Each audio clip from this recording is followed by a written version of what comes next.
he ido pensando ya para nosotros terminar de completar el programa y demás. Entonces permítanme compartir mi pantalla y si me pueden confirmar si lo están viendo, se lo agradecería. Positivo, se ve. Gracias. Pues bueno, señores, nada, nuevamente y a los que acaban de entrar, buenas noches a todos. Eh, Pido disculpas de entrada porque cuando hoy entré a actualizar el aula virtual, vi que me desconecté la semana 8, que le prometí a ustedes que le había colocado o que le iba a colocar la información ya para que vayan leyendo. Bueno, la última semana de clases más bien. Y me encontré esto, que me faltó subirle la información, pero igual, igual no hay problema, ya que hoy vemos un poco esto. Y bueno, la información que le iba a subir a ustedes era sobre los modelos probabilísticos y bueno, ya de manera general, para entrarle en contexto, esto era un poco más de lo que estuvimos viendo durante ya las semanas anteriores y hablando un poco de los modelos de clasificadores, ya algunos como ustedes conocen el teorema de Bayes o de probabilidades. Y bueno, aunque también aborda lo que son modelos como Naive Bayes y redes bayesianas, no son modelos que de entrada, por ejemplo, son modelos muy simples que no utilizamos para pronosticar.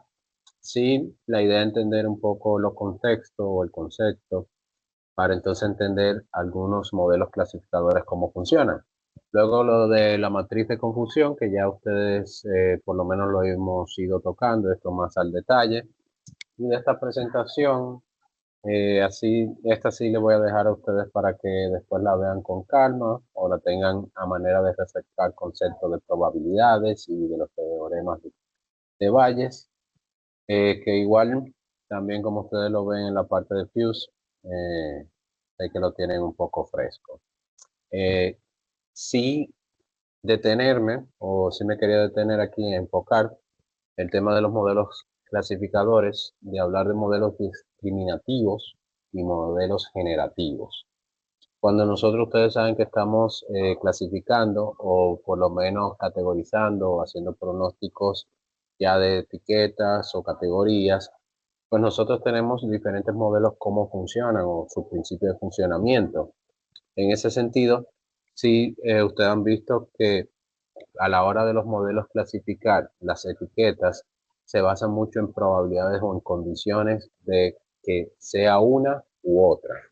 En ese sentido, ya hay modelos que se basan en probabilidades condicionales, como les comentaban, y hay otros simplemente que trazan o marcan ciertas pautas, ya sea limitantes o espacios o áreas limitadas donde ellos hacen ciertas clasificaciones. Entonces, en ese sentido, sí quería entrar aquí en algunos o la clasificación de estos modelos. Si hablamos, por ejemplo, de los discriminativos, ya nosotros hemos ido viendo lo que es regresión lineal, donde ustedes se han fijado que se marca el límite por donde estos se trabajan.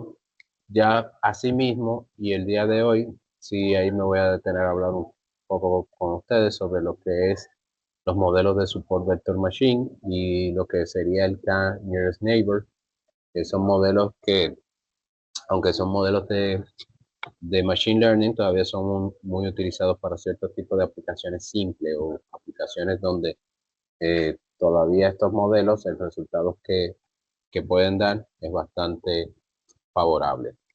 Ya después, ya lo de árboles de decisiones con Random Forest, XGBoost, ya nosotros lo hemos ido tocando. De redes neuronales, este es de los últimos temas que veremos, para entonces por lo menos entender lo que sería una MLP o Multilayer Perceptron, que sería la red neuronal más básica.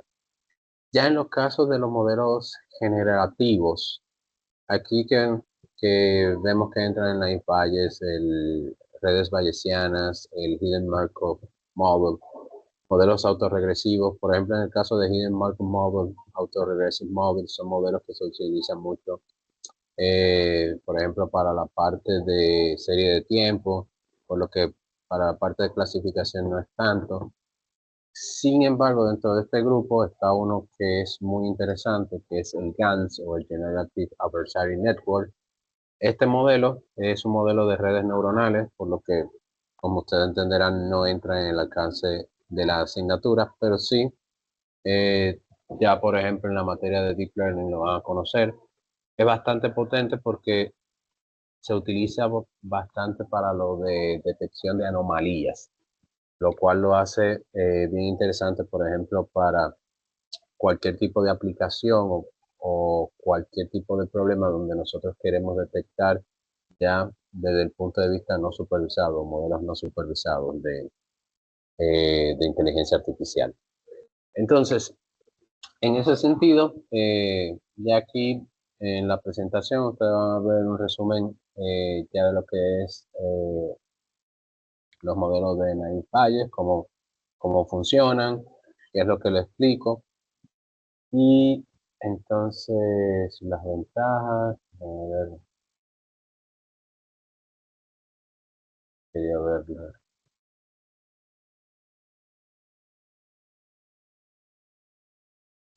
Exacto. Quería llegar a esta parte de lo de la precisión y clasificación. Piense que nosotros cuando trabajamos las matrices de confusión, nosotros tenemos en un inicio como o es un método de evaluación de desempeño que utilizamos los modelos de clasificación, que la idea es nosotros darnos cuenta de qué eh, tan acertado ha sido nuestro modelo desde el punto de vista en cuanto a las etiquetas, cómo él está confundiendo, qué cantidad está confundiendo y demás. Que al igual y en un principio nosotros podemos utilizar precisión, accuracy para detectar el FR1 score y demás, pero estas tablas o esta matriz, cuando nosotros la construimos en base a estas métricas y es lo que nosotros hemos ido viendo con este tipo de matriz, que entonces nosotros vemos cuáles son verdadero positivo, falso negativo, verdadero negativo. Y esto es lo que nos ayuda a nosotros también a tener una idea y también nosotros ver cómo tenemos que mejorar el modelo o tener en cuenta o cuidarnos del modelo de cometer ya ciertas tomas de decisiones bajo cierta eh, información no adecuada. Entonces, aquí un poco más a fondo, que aunque lo hemos visto hacia arriba la matriz de confusión, entender ya todos estos cuadrantes claro, en este caso, cuando nosotros hablamos de una clasificación binaria, nosotros vamos a tener que nuestra matriz de confusión va a ser una matriz 2x2. Sin embargo, dependiendo de la cantidad de categorías que nosotros vamos a tener, pues esta matriz puede ir creciendo, 3x3, 4x3 y así sucesivamente, eh, dependiendo de la cantidad de categorías que yo quisiera eh, clasificar. Algo interesante es que cuando nosotros tenemos una gran cantidad de categorías y que podemos ver y aglomerar o agrupar las categorías que más se parecen y ver entonces por qué están fallando nuestro modelo o dónde es que está fallando. Que en muchos casos puede ser que cuando nosotros vemos que el modelo falla o detecta una categoría por otra, es porque esta categoría puede tener características muy similares y esto hace que ya, por ejemplo, nuestro modelo tengamos que pensar de otra forma o ajustarlo de otra forma para que pueda diferenciarla. En algunos casos puede ser que la diferencia sea tan mínima que inclusive no valga la pena nosotros dedicarnos a mejorar el modelo hasta conseguir un, un alto porcentaje de acierto. Que todo esto igual nosotros lo vamos evaluando y lo vamos viendo en las diferentes categorías. Entonces, igual, recordar entonces las métricas que hemos ido viendo, los problemas de clasificación. y aquí simplemente de dónde salen cada una de estas métricas. Y aquí si nos fijamos en el caso de la currency, parte de entonces que nosotros tenemos la suma de los verdaderos positivos, los verdaderos negativos, entre la sumatoria de los verdaderos positivos, verdaderos negativos, falsos negativos y falsos positivos. Y entonces ahí nosotros tenemos nuestro porcentaje. Fíjense que ahí es donde viene lo que le comentaba a ustedes, que cada una de estas métricas me va a tener en cuenta o me va a ayudar a yo saber qué me conviene o no. A manera de la currency, tenemos una métrica general, pero si nosotros, por ejemplo, nos vamos a lo que es precision, piense que ahí yo lo que tengo es cuando a la hora de clasificar y a la hora de tomar decisiones, si lo que me pesa a mí son los valores positivos, dígase. ¿Se recuerdan el ejemplo que le ponía? Si nosotros estamos diagnosticando una enfermedad, es algo muy delicado que nosotros decimos que si darle un diagnóstico positivo cuando la persona es negativa o viceversa, tiene un impacto que debemos minimizar, pero hay ocasiones donde nosotros podemos tener problemas de simplemente eh, una etiqueta como decir gato, perro, por ejemplo, en un modelo, ahí nosotros podemos ver, ok, yo me puedo llevar de los valores positivos y utilizar la métrica de precisión. En este caso, fíjense que desde el punto de vista matemático, esta métrica lo que consiste es en los verdaderos positivos entre la suma de los falsos positivos y los verdaderos positivos. Entonces, este resultado es lo que me va a dar la precisión. Si nosotros vemos el recall, pues entonces el recall ya entonces no toma en cuenta, fíjense, los falsos negativos. Entonces ahí es que nosotros decimos, si queremos tomar en cuenta qué tanto puede ser o afectar de que yo esté dando una información en ese sentido de que sean falsos positivos, pues entonces ahí el recall me puede ayudar. Y en el caso, por ejemplo, que le mencionaba yo, en casos muy sensibles como el tema de diagnóstico, pues entonces el F1 Score me ayuda más porque es más armónica, ya que toma en cuenta tanto el recall como el precision. Y aquí, por ejemplo, yo puedo tener ya en principio una métrica un poco más conservadora, pero a la vez que toma en cuenta ya todos estos factores o los factores que pudieran perjudicar a la hora de yo tomar decisiones. Entonces, bueno, esta presentación, que era la que me tenía pendiente para ir ustedes recapitulando algunos temas y entonces también ir viendo ya en más detalle y entender un poco de las métricas que nosotros utilizamos. Ahora, a raíz de esto, quería ya siguiendo un poco sobre los algoritmos que nosotros podemos utilizar y algoritmos típicos de Machine Learning que todavía para algunas aplicaciones podemos ver. Entonces ahí nosotros tenemos el K-Nearest Neighbor o KNN, como se conoce. Creo que ustedes en la práctica ya de Playground, de Machine Learning Playground, tuvieron la oportunidad de probarlo un poco.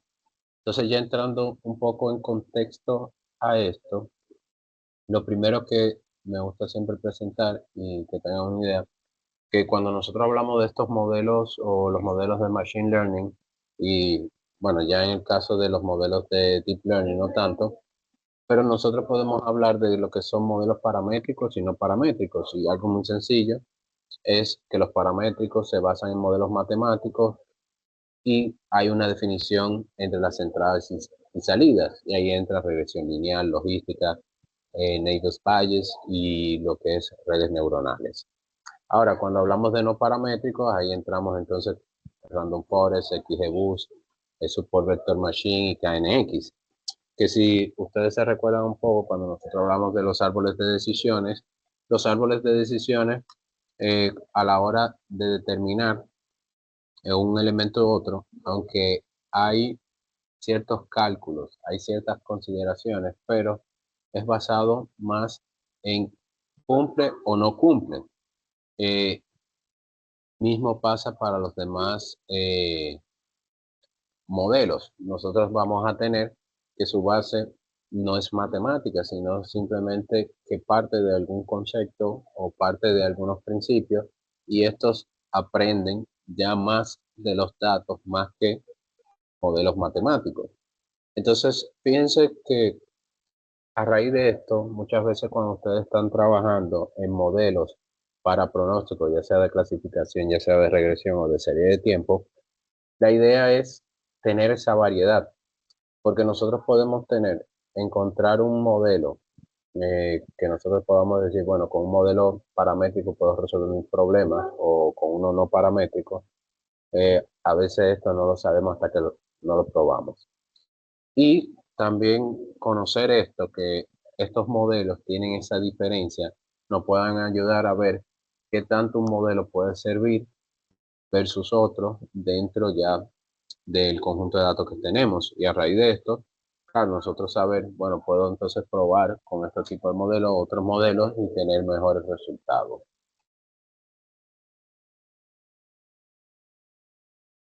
Entonces, entrando un poco con el tema del modelo de KNN, aquí, aunque hablamos de un modelo clasificador, también hay un KNN para problemas de regresión. Lo que pasa sí que es más propenso nosotros ver la utilización de este algoritmo para problemas de clasificación que de regresión. Y el principio de este algoritmo es bastante simple. Él lo que utiliza o toma como referencia lo que nosotros llamamos los vecinos, instancia, o en este caso la variable K. ¿Y en qué consiste el algoritmo? Por ejemplo, el pronóstico, él se basa en base a la proximidad o en los elementos más cercanos que él tiene. Y me explico. Por ejemplo, fíjense, si yo quiero pronosticar o quiero mi modelo pronosticar qué clase sería este elemento que eh, está seleccionado en rojo, o está dentro del círculo, fíjense que yo, dependiendo de la configuración que le tenga, le puedo decir, ok, yo quiero que tú tomes los tres, los cuatro o los dos vecinos más cercanos, y tú me indiques cuál es o cuál sería la clase que tendría este elemento que estoy seleccionando. Y fíjense que aquí, si nosotros vemos, si nosotros tomamos los tres vecinos más cercanos, vamos a tener estos dos azules y este verde. Entonces, él en este caso, como ve que la mayoría de vecinos cercanos son azules, pues entonces él va a determinar que este elemento que yo quiero etiquetar, pues entonces es de color azul o la clase 1. A medida que yo voy aumentando, fíjense que yo puedo decirle que en vez de 3, él toma de referencia 5 y toma estos 5 elementos. Como ven, solamente uno es de color verde. Por ende, él entonces los clasifica como azul. Entonces, esto mismo pasa para cada uno de los puntos o las etiquetas que yo quiero colocar. Él va entonces en base a la cantidad de vecinos cercanos que yo haya indicado, él va a hacer el cálculo, y en base a cada una de las clases, pues él va a determinar la clase que él pertenece. Piense que lo mismo pasa con este caso, que aquí él determina para 4, bueno, 5, tomando este en caso, y como pueden ver, solamente uno es azul, por lo que él determina por mayoría, y entonces la etiqueta que le corresponde verde.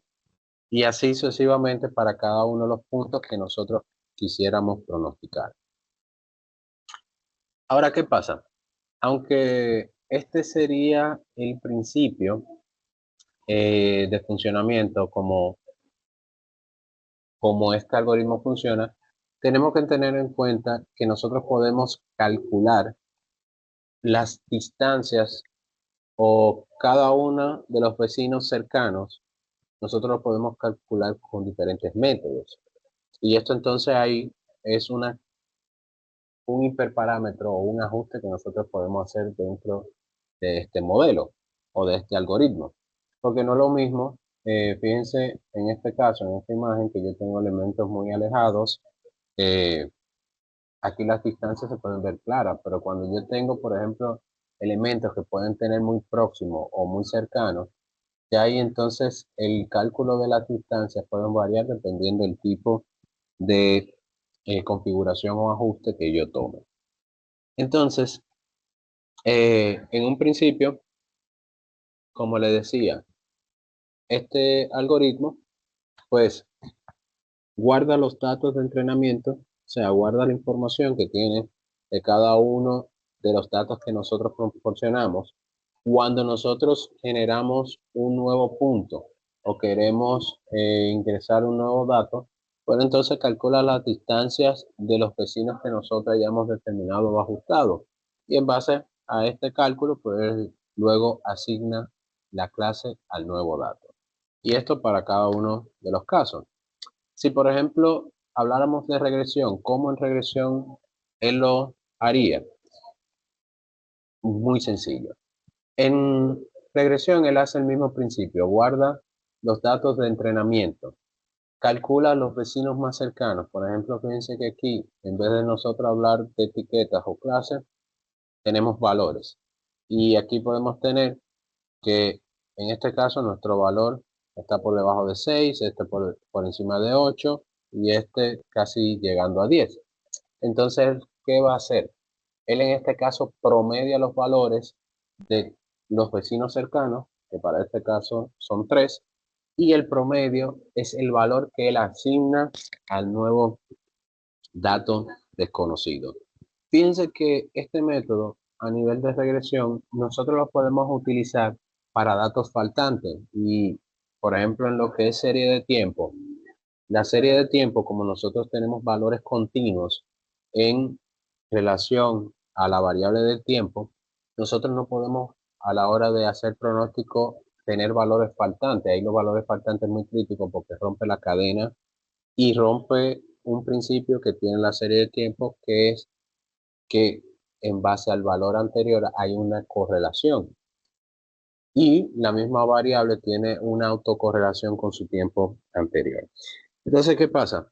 A raíz de esto, el algoritmo de KNN es muy utilizado para nosotros poder ya completar o poder asignar estos valores faltantes tomando en cuenta los valores próximos.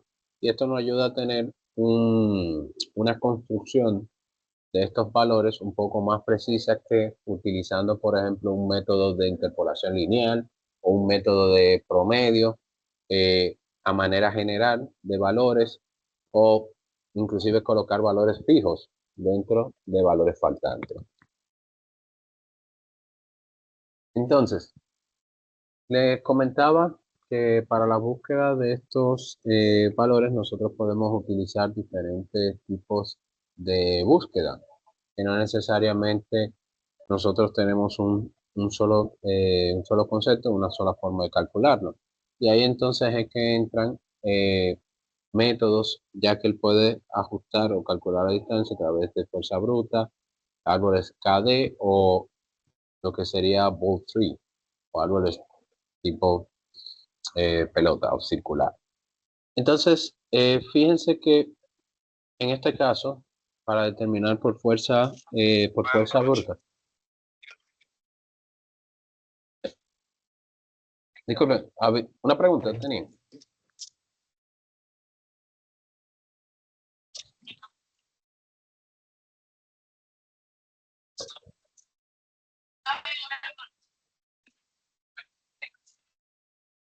Parece no. Ok, entonces, como le continuaba, en el caso de el enfoque de fuerza bruta, nosotros podemos tener métricas para calcular la distancia euclidiana, podemos tener ya distancia Manhattan, podemos tener Minkowski distance y podemos tener la Hamming. En este caso, una que es bastante utilizada o a nivel práctico es la distancia Hamming. Esto y esto ustedes se van a encontrar mucho con los algoritmos de tanto de Machine Learning como Deep Learning, que nosotros, ya aunque permiten tener diferentes ajustes o configuraciones, hay configuraciones que ya han sido bastante probadas, que los resultados es, aunque tenemos un pool de opciones, siempre esta es la que nosotros podemos ir más ajustado, más seguro. Claro, siempre uno dice que puede ir haciendo pruebas, ajustes para ver cuáles son los resultados, pero en muchos casos ya, por los mismos tipos de problemas que existen o la naturaleza del problema, ya uno sabe que hay configuraciones o hiperparámetros o ajustes que ya es mejor utilizado bajo cierta base. Esto ustedes también lo verán con las redes neuronales, que hay, por ejemplo, diferentes tipos de optimizadores, pero siempre uno utiliza el mismo para un tipo de problema.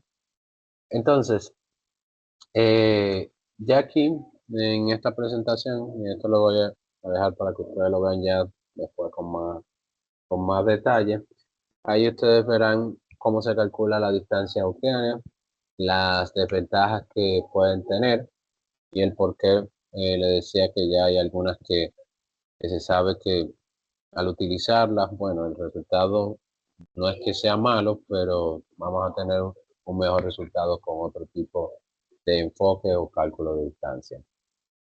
Por ejemplo, ahí está la Manhattan, cómo calcula la distancia, los cálculos de los puntos, y haciendo una comparación rápida, ustedes pueden ver cómo aquí, para yo calcular una distancia desde el punto X al punto Y, yo voy a tener primero una intersección o un punto ya intermedio y después el desplazamiento hacia el siguiente punto. Sin embargo, si nosotros vemos la distancia euclidiana, nosotros tenemos una recta o una línea directa de un punto a otro para el cálculo. También, claro está, en este caso, nosotros podemos tener eh, cálculos y esto, a medida que surgieron estos algoritmos, muchas de estas configuraciones comenzaron a probarse, pero recordando lo siguiente, en muchos casos nosotros cuando vemos y hacemos el cálculo, por ejemplo, de, de observaciones o tenemos pocas observaciones y queremos hacer que nuestro modelo pueda calcular, predecir todo esto, cuando tenemos pocas, no hay problema por el tema del costo computacional. Pero cuando nosotros tenemos modelos muy complejos, necesitamos entonces hacer muchos cálculos, mucho procesamiento, pues ya mientras más complicada sea la forma de nosotros calcularlo, pues ya ustedes entenderán que más eh, recursos computacional nosotros vamos a utilizar. Que la idea es hacerla o evitarla. Entonces, igual, aquí por ejemplo también con el cálculo de Hamming, cómo lo podemos hacer. Hiperparámetro importante, el hiperparámetro independientemente del enfoque que se utilice para el cálculo de las distancias, uno y el valor más importante es el factor X, perdón, el factor K, que aquí es donde nosotros determinamos la cantidad de vecinos o cantidades de nodos que nosotros vamos a tomar para poder hacer nuestra clasificación o para entonces también hacer la regresión. Fíjense que no necesariamente la mayor cantidad es la que mejores resultados nos puede dar. Y también entendiendo, a mayor cantidad, más es la distancia que debemos calcular. Una información o una recomendación que muchos autores dan es que se calcule en base a números impares. ¿Y esto por qué? Por algo muy sencillo, para evitar nosotros empate. ¿Por qué? Porque si nosotros usamos un factor que sea 2, 4, puede dar la posibilidad que los elementos cercanos sean 2 de una categoría o 2 de una clase y al final entonces nos encontramos nosotros con un 50-50 y ya ahí el modelo a, no va a decidir en base a un criterio puntual, sino puede ser un criterio aleatorio. Y esto entonces, para nosotros evitar estos empates, entonces la recomendación siempre utilizar ya 3, 5, 7. Utilizar uno no necesariamente va a ser, aunque es un número impar, y desde el punto de vista computacional va a ser más rápido, no va a ser lo más adecuado, porque si tenemos una muestra tan pequeña, ustedes saben que puede suceder que la equivocación o el porcentaje de acierto va a ser muy bajo. Entonces, para ajustar el hiperparámetro, por ejemplo, en modelos no, perdón, en datasets bastante complejos, nosotros podemos utilizar, eh, por ejemplo, validación cruzada. Ahora, la realidad es, y aunque le presentaba lo de validación cruzada, eh, que nosotros hablábamos, o con el hecho de la validación cruzada, lo que hacemos es que nuestra data completa, nuestro dataset, lo dividimos en entrenamiento y en prueba, como ustedes saben. Pero sin embargo, lo que nosotros hacemos, la parte de prueba siempre la vamos a dejar solamente para validar nuestro modelo después de que haya sido entrenado. Y en la parte de entrenamiento, lo que nosotros vamos a crear diferentes bloques. Y estos diferentes bloques va a depender en cuántas veces queremos nosotros repartir nuestros datos. Si, por ejemplo, en este ejemplo tenemos una validación cruzada de 5 bloques y lo que estos 5 bloques también van a tener diferentes splits o van a tener diferentes subconjuntos. Y la idea de esto es yo poder tomar cada uno de estos bloques e ir viendo o probando el hiperparámetro acá hasta obtener uno que en promedio tenga un mejor resultado. Ahora, ¿qué pasa? Como les decía, siempre que nosotros hacemos ajuste de hiperparámetros, también hay que tomar en cuenta el tiempo computacional que uno requiere. A veces es más fácil nosotros, mejor tantear, porque en el caso del KNN tampoco ustedes van a encontrar que vamos a estar utilizando 7, 11, o sea, números muy altos. Y cuando le digo números muy altos, a veces ni siquiera pasamos de 5 vecinos cercanos por por este mismo asunto de que a medida que nosotros aumentamos los grupos, lo que aumentamos es nosotros los cálculos computacionales que vamos a realizar. Pero esto es para que ustedes sepan también que es posible el hecho de nosotros buscarlo de esta forma.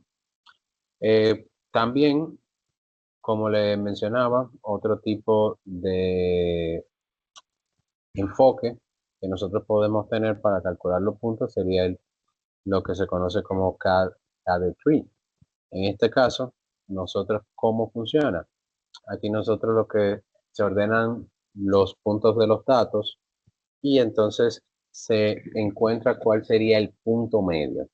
Este es un método que más nos serviría ya desde el punto de vista de regresión.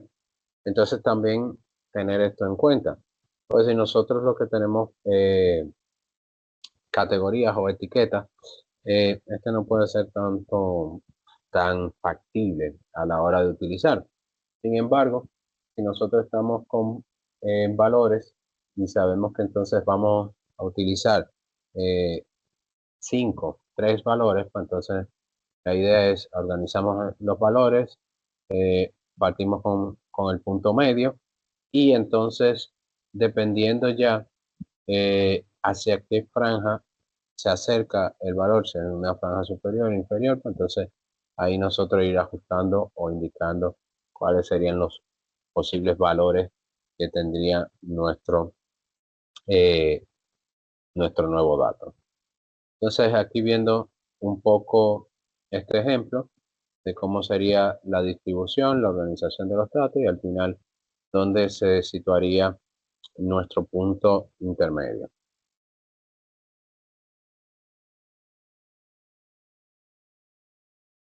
Aquí un poco más viendo las características y bueno, primero calculamos, ya sería una primera coordenada, después una segunda coordenada y el punto donde estuvieran el centro o donde estos coinciden, ahí entonces obtendríamos nuestro valor. Esto es lo que se va aplicando para cada uno de los cálculos y nosotros obtener nuestro resultado final. Como pueden ver, a diferencia del anterior, un poco más complejo, sería la utilización y la determinación de cada uno de los puntos o de los valores, ya que nosotros podríamos entonces tener sus categorías, teníamos así mismo como nosotros hemos visto en el caso de los árboles.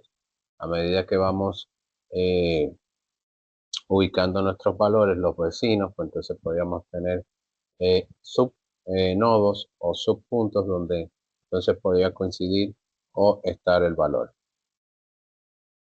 Ya luego, al final, lo que entonces se calcula la distancia y entonces en base a esto, entonces nosotros tenemos el valor más adecuado o la ubicación que nosotros determinamos.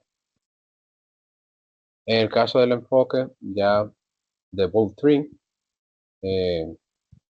aquí nosotros primero se busca el punto más lejano y entonces en base a ese punto se dibuja una línea o un vector, como nosotros vemos en la segunda imagen.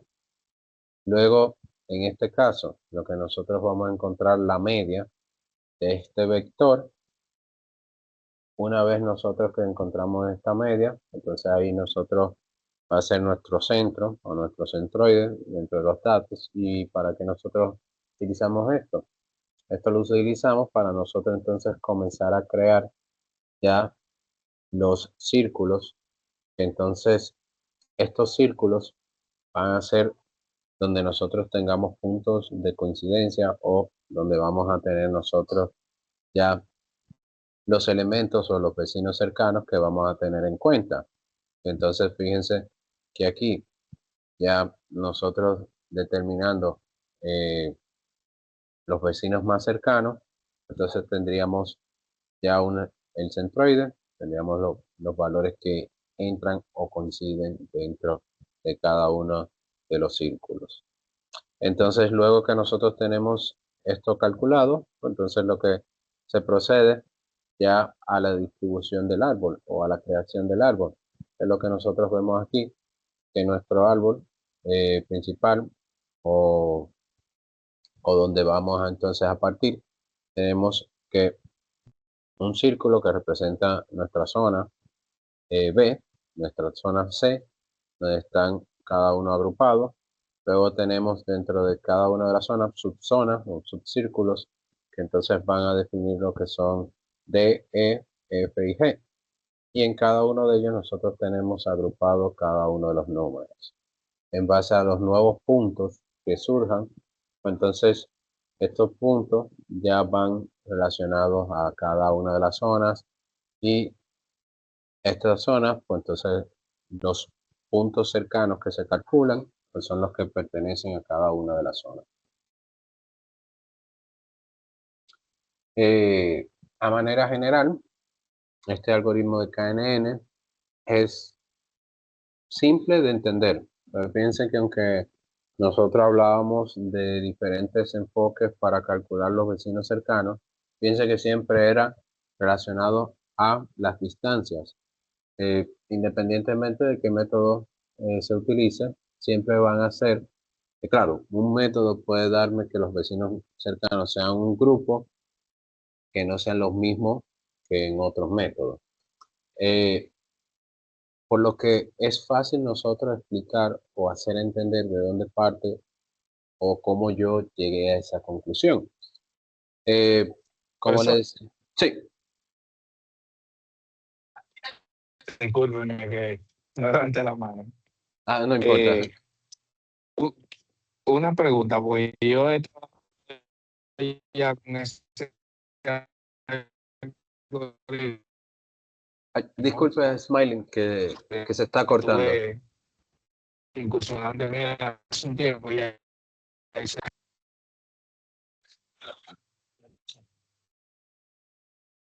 Ay. Aló. ¿Me escucha Ahora, bien ahí, profesor? ahí mejor. Ahora sí. Ok. Lo digo, yo he trabajado con ese modelo, una vez Ujú. lo utilicé para una segmentación de clientes en Ok. términos transaccionales, Ujú. que constaba en 3 niveles, alto, medio y bajo. Ok. Eh, hay una desventaja que veo que en la diapositiva usted hace referencia, que dice que no funciona bien con entrada de datos de alta dimensión. ¿Eso hace referencia a un alto volumen o eh, de datos? ¿O, o es para que usted ahí me pueda aclarar un poquito? Ujú. Ahí hablamos, por ejemplo, cuando nosotros hablamos, fíjate que en todo momento, y bueno, viendo las imágenes, se manejaban pocos datos. ¿En qué sentido? En que si tú tienes muchas observaciones muy próximas, muy cercanas, comienza entonces el modelo, depende viendo los cálculos que tenga la distancia entre cada uno de ellos, no ser tan preciso o no ser tan funcional. No sé, por ejemplo, en el caso de, claro, porque también hay otras cosas que hay que tener en cuenta. Estas desventajas que le digo yo de ocupan más memoria, no funciona bien con entradas de datos de altas dimensiones, es proceso a sobreajuste. Todo esto va a depender inclusive de cómo ustedes hagan el tratamiento de los datos y cómo, qué tanto sea o cómo es el comportamiento de sus datos, porque estos son generalidades. En la práctica te puede suceder, y fíjate que esperaba cuando tú me estabas haciendo la pregunta, que me indicara, por ejemplo, la base de datos que ustedes utilizaron de cuántos clientes estamos hablando. ¿Recuerda el Eh, número? eh, sí, sí, estamos hablando de más de 3 millones de clientes. Entonces, exacto, fíjate que ahí tú me dices, bueno, yo lo utilicé y, y el modelo te funcionó perfectamente.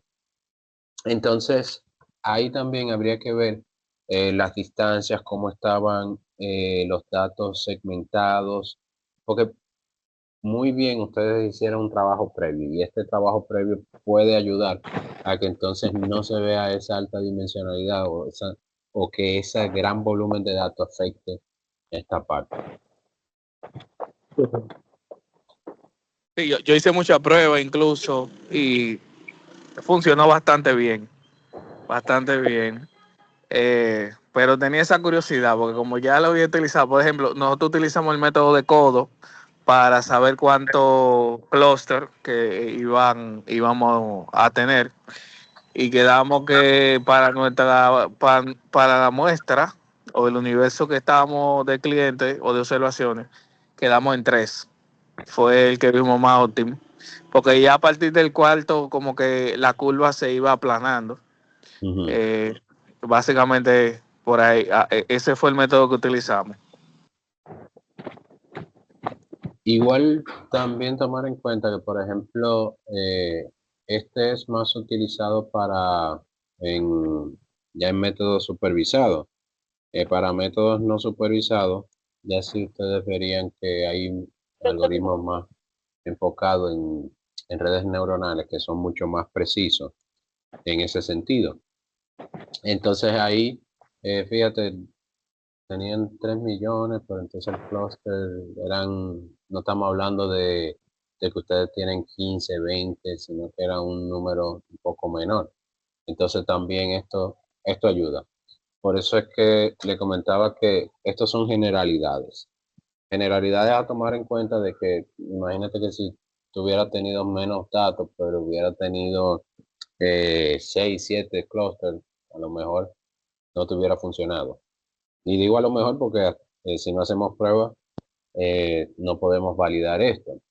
Eh, Sobre ajuste, por ejemplo, también va a depender mucho, y por eso lo decía, si nosotros eh, sabemos o buscamos este punto óptimo de los vecinos, también nosotros evitamos estos sobreajustes. Entonces, incluso en la literatura, ustedes van a ver que aunque yo les diga, "Ah, sí, para algunos tipos de pronósticos, problemas, no están utilizados, pero para otros sí, es porque muchos, por los datos, por las pruebas, es que mejor resultado le da. Por ejemplo, ayer que estaba dando la clase de visión computacional, él estaba indicando el proyecto final y el proyecto final a los de ese grupo iban a trabajar ya acompañados o bueno, apoyando más la parte de una tesis doctoral de otro profesor, que él inclusive lo que es la determinación, el pronóstico de sargazo utilizando imágenes satelitales. Entonces, por ejemplo, en este caso, uno de los modelos que él utiliza y le ha funcionado bien es este, el de KNN. Entonces, fíjate también, y ahí nosotros, ahí es otra historia, pero ahí es que voy. Ahí, Muchas, pero el KNN para agrupar píxeles, en ese sentido. sí, para determinar, Ok. por ejemplo, en el grupo de píxeles que está, cuáles le pertenecen o cuáles cumplían a lo que sería el sargazo, Ok, ya perfecto. dentro y más. Entonces, Sí, sí, fíjense Ujú. que ahí entra la parte de las dimensiones de la imagen, cómo él la manipula y todo eso. Y como él tiene, o sea, aplicó un método o utilizó una metodología para el tema de cómo manejar las imágenes, ya él pudo después pasar a utilizar un método simple.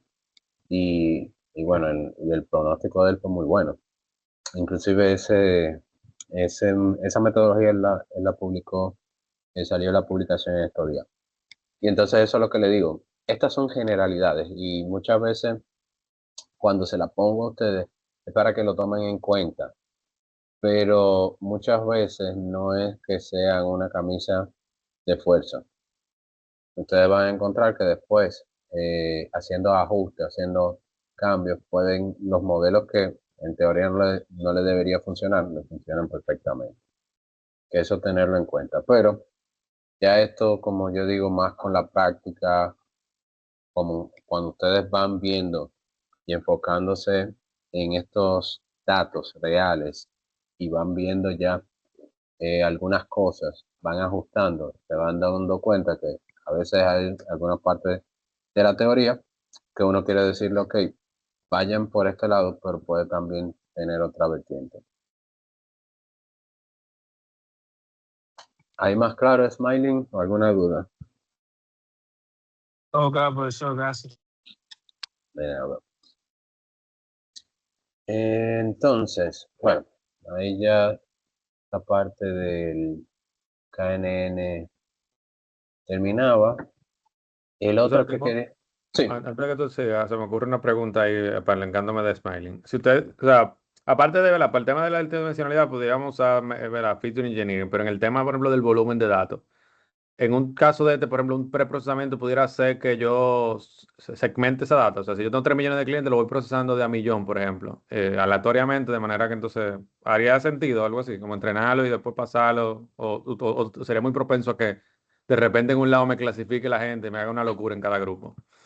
si tú tienes una gran variedad, porque fíjense ahí, hay que entender, y eso ustedes se dan cuenta a la hora de trabajar con los datos. Si yo tengo un volumen grande de datos, no necesariamente yo tengo una gran variedad de datos. Exacto, sí. Si yo busco ese balance, que por ejemplo tú me dirías, en 1 millón de clientes, yo tengo una gran variedad que el modelo puede entender diferentes tipos de patrones. O por ejemplo, por ponerlo más sencillo, si en ese millón de clientes yo tengo bien definidos los 3 clústeres que en un principio llegaron a la conclusión Smiling y el grupo de trabajo, yo no necesito entrenarlo con los 3 millones. Bueno, realmente seguro no lo entrenaron con los 3 millones.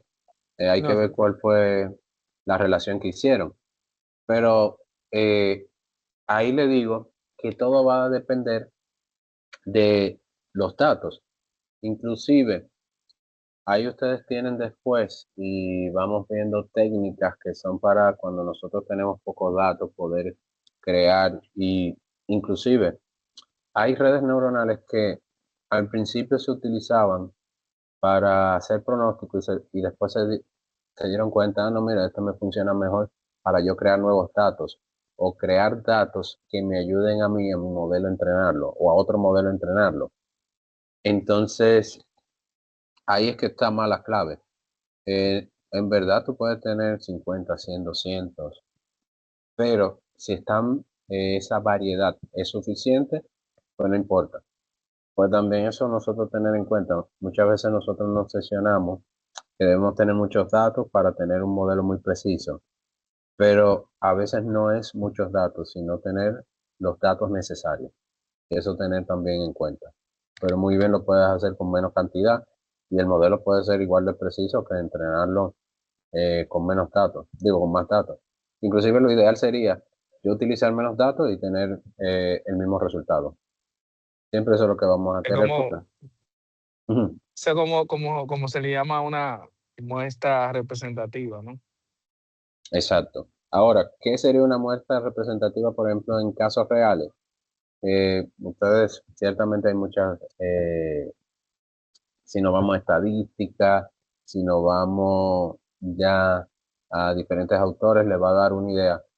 Pero también nosotros tenemos que tener en cuenta que nosotros estamos entrenando o queremos entrenar un modelo que piense o entienda casos futuros. Y entonces nosotros no sabemos qué nos va a traer el futuro, o qué tipo de categoría, qué tipo de valor. Y ahí es que está un poco eh, por decirlo así, el key del asunto. Que, que yo poder tener un modelo, y no sé si se lo había comentado, pero uno de los errores más grandes es que cuando comenzaban toda esta parte del pronóstico, la gente buscara el modelo perfecto y sin embargo el modelo, aunque no haya sido o haya llegado a un sobreajuste, el modelo se adecuó a un tipo de datos y cuando nosotros entonces vemos los datos reales cambia el comportamiento completamente. Y entonces modelos que se habían probado con buenos resultados en la realidad, o mejor dicho, ni en la realidad, en la parte de implementación, porque han sido modelos entrenados con datos reales, en la parte de implementación explotan. Y ahí entonces, y es algo que sucede mucho. Entonces también por eso, eh, aprender a hacer el modelo, construirlo. Y no sé si en el laboratorio le llegaron a enseñar cómo ustedes pueden ahora implementando con, por ejemplo, con Google Colab y Gemini, pueden ustedes crear cualquier tipo de modelo. O le están dejando más en la parte de ustedes aprenderlo a hacer por sí solos. Lo estamos haciendo, Manuel. Segunda. Sí, Manuel. Ok. Ah, bueno. Ustedes ven para si. Ok. Esto, por ejemplo, ya para la próxima clase, si quieren, yo les muestro. No le puse un ejemplo de código, fíjense. Eso se me pasó. Eh, tengo que subirle. Me voy a buscar, porque debo tener algo de KNN por Virtual Machine para que ustedes vean un poco. Pero para la próxima clase, sí les muestro, por ejemplo, cómo ustedes construyen un modelo en cuestión de 2 o 3 minutos, ya con Colab, Inteligencia y Gemini. Porque ahora ha cambiado mucho la forma que entonces nosotros construimos los modelos. Ahora es más ustedes saber, entender y poder comprender los datos que más que construir estos modelos, porque ya simplemente es cuestión de yo hacer el prompt adecuado, darle un prompt y generar un modelo en cuestión de segundos. Inclusive ya con la potencia que tienen, eh, son bastante buenos. Ahora, la gracia es entender también qué yo puedo hacer, qué poder cambiar y qué ajustar. Claro, sin saber las técnicas, eh, qué va a hacer cuando nosotros utilicemos, por ejemplo, Gemini para construir un modelo. Gemini se va a ir por lo que él entendería que sería el camino más seguro para tener el mejor resultado, pero no necesariamente ese camino seguro es el más adecuado. Pero igual eso igual lo vemos, y yo le enseño un poco. Y se lo digo ya por experiencia, porque cuando yo comencé a trabajar con el tema, era línea de código eh, desde cero y era pasar a estar leyendo mucha literatura para poder construir el código. Y ahora, con esto de implementación de Gemini y, por ejemplo, en Google Colab, ya estamos hablando de que uno pasa más a depurar el código que a construirlo. Entonces también ustedes, es bueno que vean esa otra cara de la moneda. Aprendan un poco a construirlo ustedes mismos, pero también ya construirlo a través o con el apoyo de Gemini. Te digo Gemini por el caso mío de que, bueno, no sé si ustedes, si muestro rápido, si yo, seguro algunos de ustedes lo han probado, lo han visto, pero por ejemplo, la potencia que tiene, déjenme buscarlo, por ejemplo, ya que le hablaba, bueno, en redes vallisonas, a ver si tengo alguna ahí de KNN. Pero no tengo uno de KNN por Virtual Machine.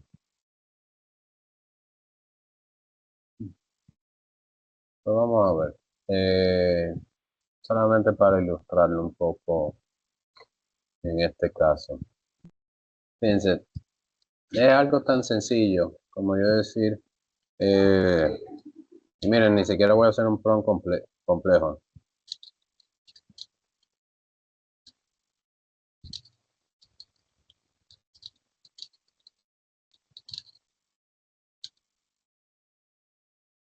Vamos a por Virtual Machine.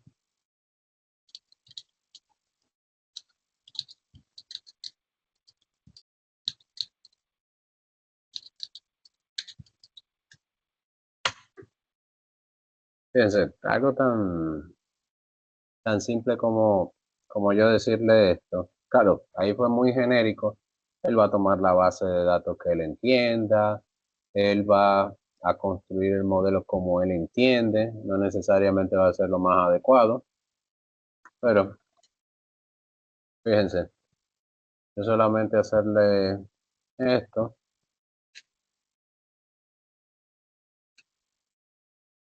Él ya me hace algunas de las cosas que yo le he explicado lo puede hacer de manera general. Fíjense que, ¿verdad? Construye un conjunto de datos sintéticos, pero imagínense que yo tuviera el dataset, simplemente le digo, ok, utilizando este dataset, dame esto.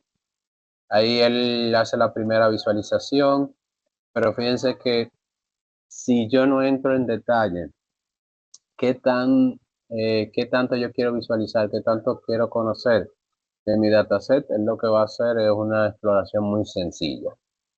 Después el procesamiento de datos, fíjense que aquí él me hace una distribución y me hace inclusive la normalización. Es un escalado de las características. Pero, por ejemplo, porque él usa una distribución 70-30 en vez de utilizar, por ejemplo, una 50-50, una 80-20. Fíjense aquí, como el caso yo le hablé de un support vector machine, pero la librería correspondiente a la support vector classifier. Fíjense ahí como en la carga, ahí incluso me calcula, fíjense ahí, mi modelo, e incluso hasta consideraciones me puede decir. Mejorar hiperparámetros a través de grid search o randomizer. ¿Qué hiperparámetros? C, gamma, cambiar el kernel, piensa utilizar validación cruzada. Piensa que aquí lo que yo le decía, eh, ahí le puse un problema, me tiró la precisión del modelo. Él construyó un modelo bien sencillo, pero por ejemplo ahí es que vienen ciertas consideraciones de las cosas que yo le he dicho. Si nosotros tenemos un modelo de pronóstico, ¿cuál es nuestra base? ¿Esto es un pronóstico malo? ¿Esto es un pronóstico bueno? ¿Cómo yo lo sé? Por el simple hecho de decir, ah, no, es un punto 72, eso debe ser malo. No necesariamente. Pues tenemos que ver el contexto, tenemos que ver los datos, tenemos que analizar un poco cómo están compuestos los datos. Porque aquí él bien simplemente creó su dato sintético. Pero, como le decía, entonces fíjese cómo ya todo esto cambia, de que para yo poder hacer este código, a lo mejor antes de esta integración, yo tenía que tardar un tiempo considerado, porque, ok, está bien, datos sintéticos, pero ¿qué tipo de datos sintéticos? Buscar yo un dataset. Creo que a ustedes no le puse ciertos repositorios de datos, o sí, se lo he puesto. Creo que no. Parece que no, no. Ok. Pues yo le voy a, también voy a aprovechar y después le agrego. Yo tengo varios repositorios de dataset de todo tipo, datos reales, datos sintéticos, que muchas veces utilizo para sí, para pruebas, inclusive en algunos casos lo hemos utilizado para inclusive los proyectos finales, cuando no tenemos los datos reales o datos puntuales. Que también eso igual les muestro para que ustedes tengan. Y lo que les decía es más nosotros conocer, entender y cómo mejorar eh, cada uno de estos modelos, porque ahora estamos hablando que es tan potente de que fíjense que si yo quiero este código que imagínense que no supiera nada, o mejor dicho, él me colocó un código que desentiendo qué él quiso poner, solamente sé que funciona. Ah, bueno, aquí incluso tengo la explicación. Y entonces aquí fíjense que me dice importa la clase de Support Vector Classifier. Es un módulo de Scikit-learn.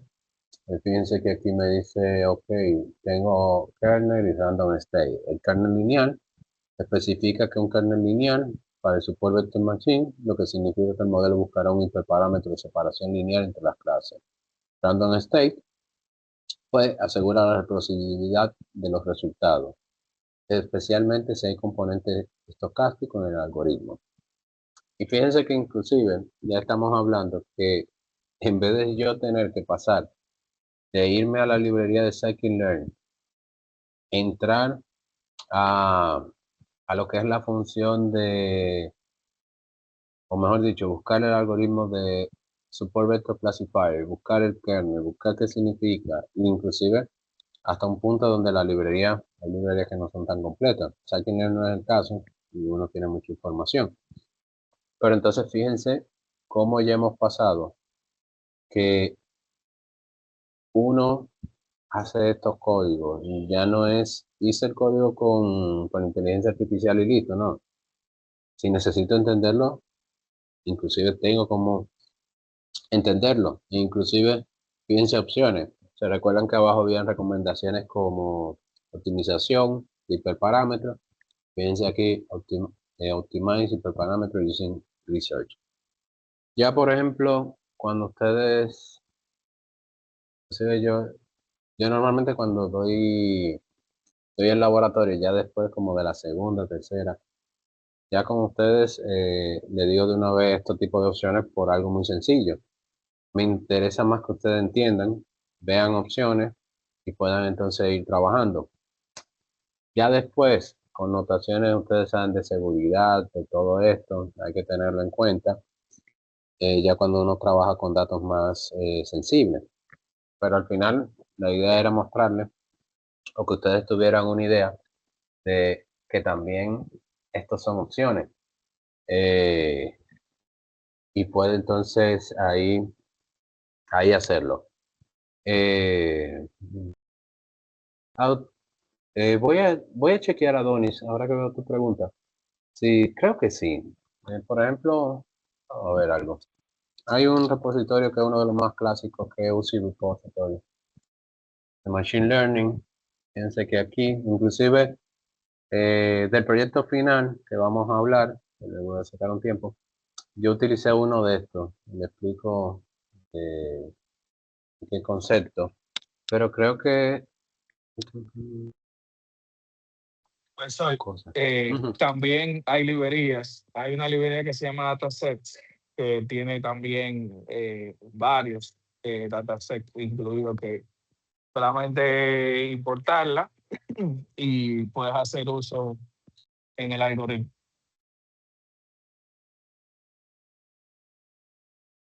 Pues de esas no he trabajado con la librería porque, aunque, pero gracias por la información. porque como hay librerías de, por ejemplo, Scikit-Learn tiene su librería que uno puede traerla. Muchas veces, este es un repositorio, como le decía, es bastante clásico, pero hay otros repositorios que son de datos más reales que pueden utilizar y, y eso. Y entonces ahí es que uno también va jugando un poco. Fíjate después, Adonis, si este se puede funcionar, si hay alguno similar.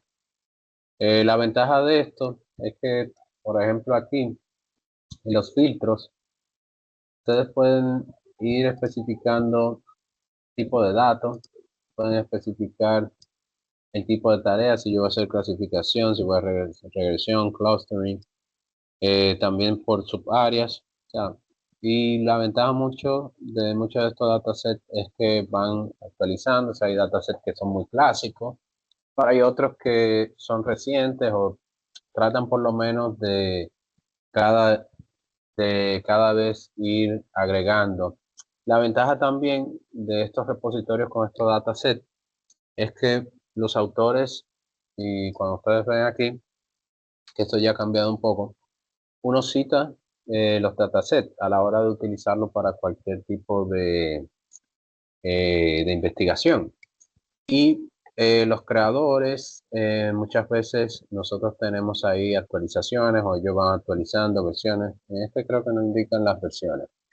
Pero por ejemplo, Mendeley, que también Mendeley Data, tiene dataset y igual, lo mismo. Por ejemplo, por eso le digo que esto después lo busco con calma y le doy un listado de donde ustedes pueden encontrar. Pues, por ejemplo, aquí, si ponemos el mismo caso,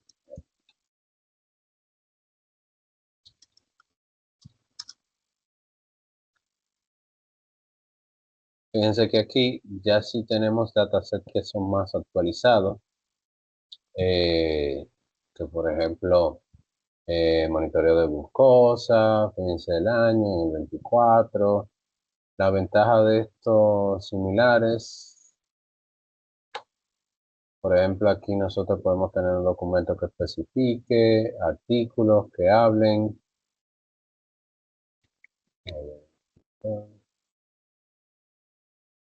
Quiero subir un tipo de documento, eso no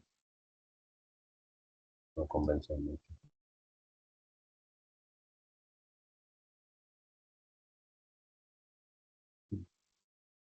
No, será el mismo. Así. También, por ejemplo, aquí el CSV, esto por ejemplo de la Universidad de Cali. Yo recuerdo, normalmente cuando trabajan como Mendeley Data, le permite subir su dataset.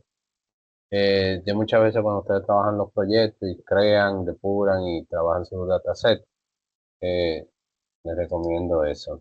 Por ejemplo, este que está aquí, este fue el que yo utilicé para mi tesis doctoral y recuerdo que fue alguien que me lo pidió y yo ahí aproveché y lo publiqué. Y fíjense ahí, lo que hice una descripción, los datos, inclusive cómo eran dos edificios separados y todo lo demás. Entonces, así ya después, bueno, en este caso sí yo había hecho dos versiones, una actualización de estos casos. Pero yo después, para la próxima clase, le prometo tenerle ahí el listado de varias páginas donde ustedes pueden ir buscando dataset.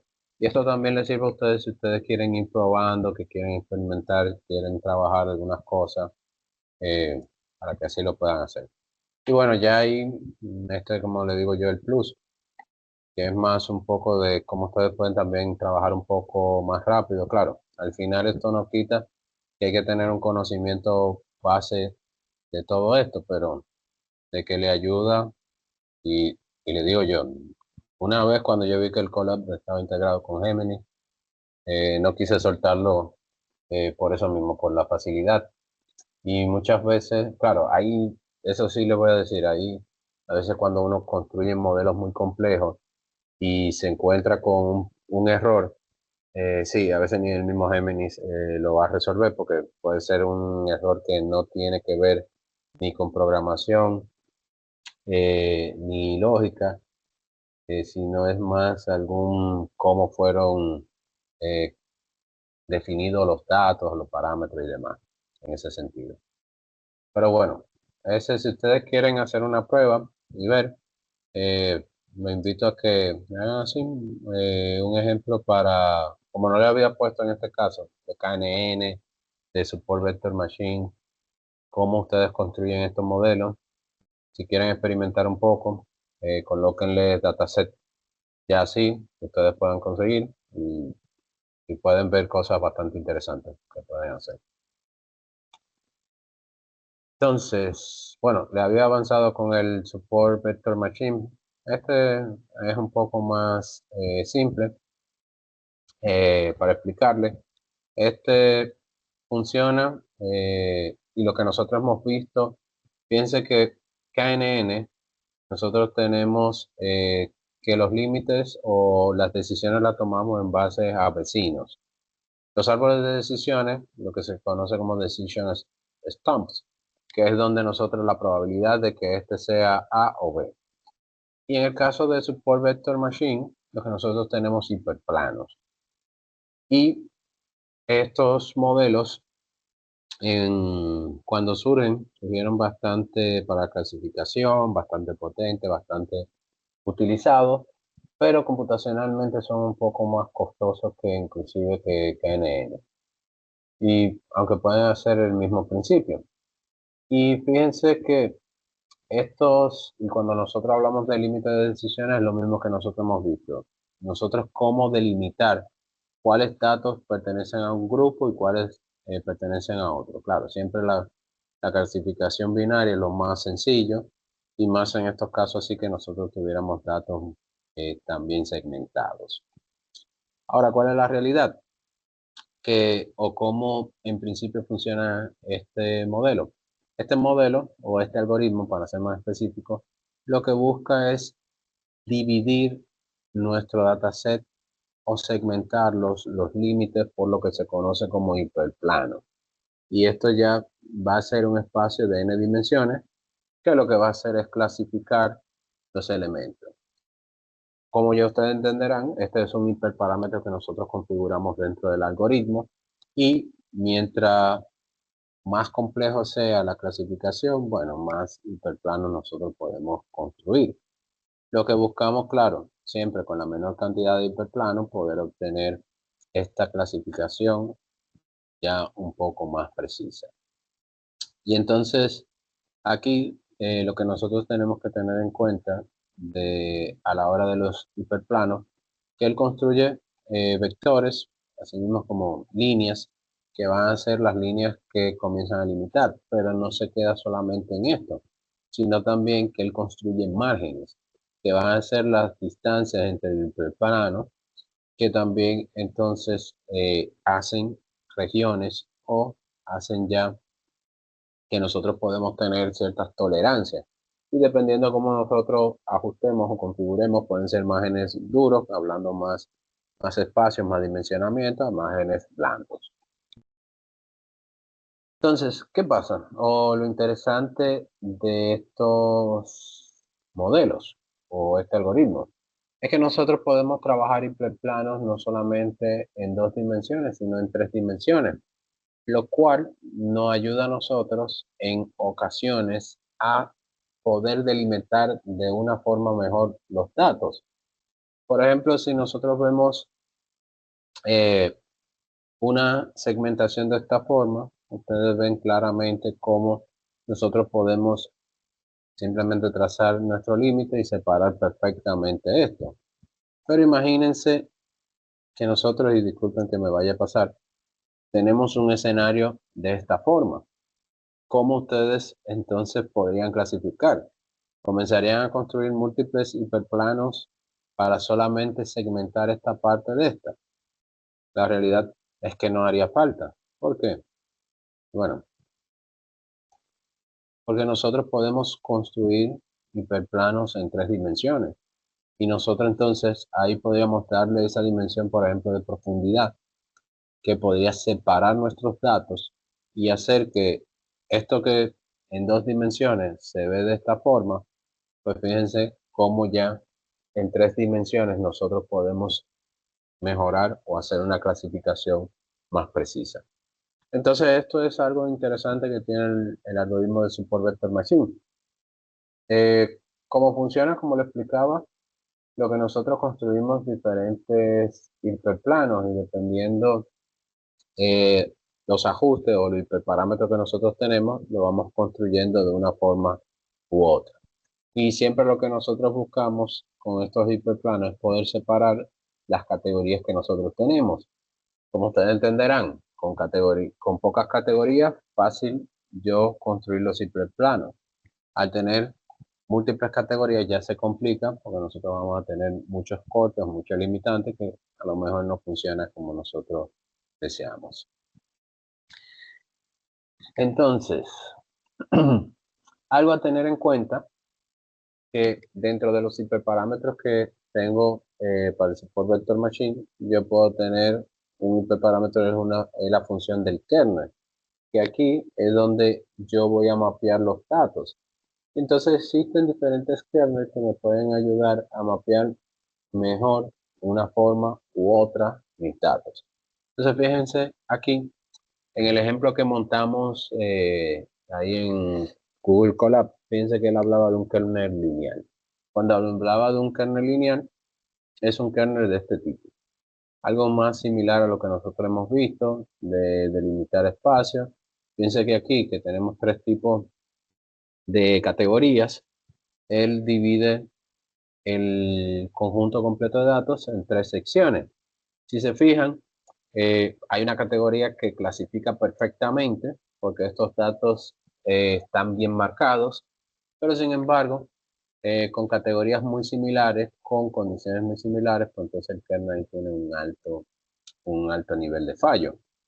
En este caso, el ejemplo está basado en un dataset, el de Iris, que es uno de los más utilizados para el tema de clasificación, que consiste en diferentes tipos de plantas, que uno las clasifica en base a las características de las plantas.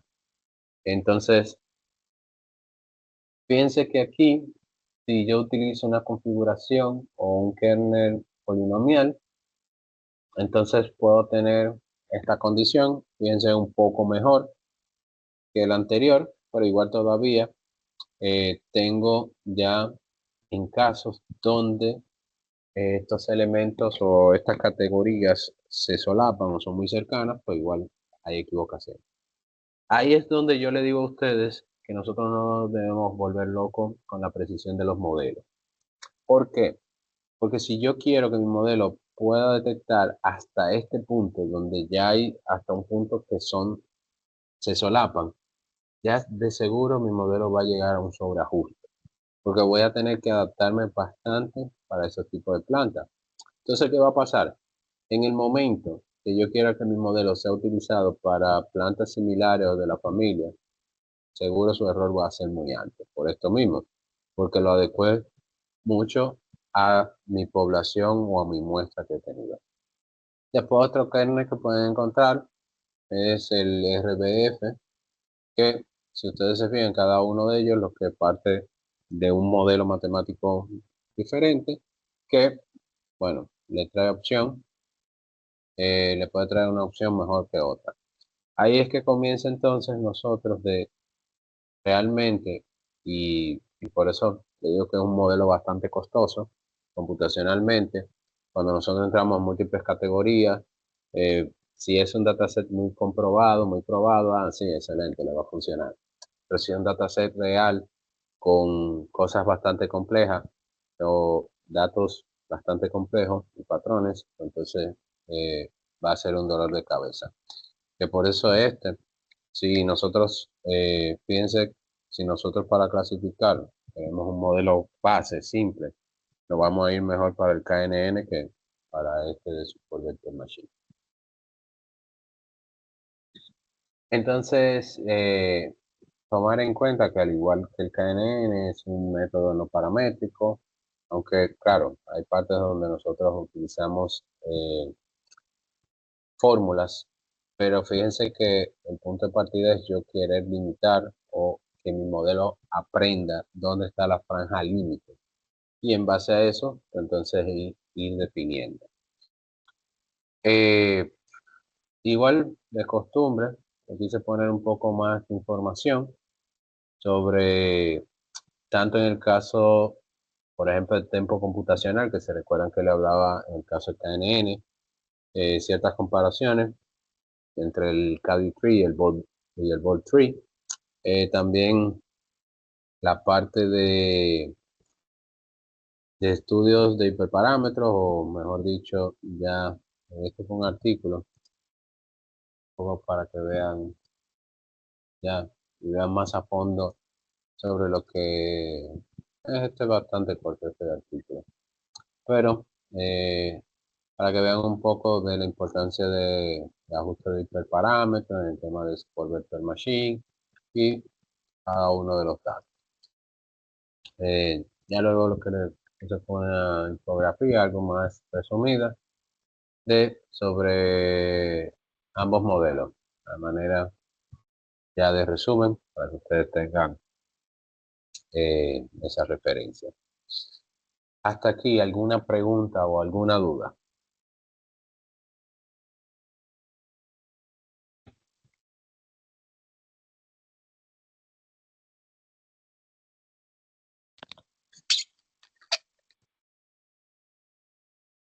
¿Por qué no? Ok, Todo claro perfecto. estaba. Excelente. Pues entonces, ok. Como les decía, parte de la clase o un momento de la clase quería aprovechar para organizarme un poco con ustedes.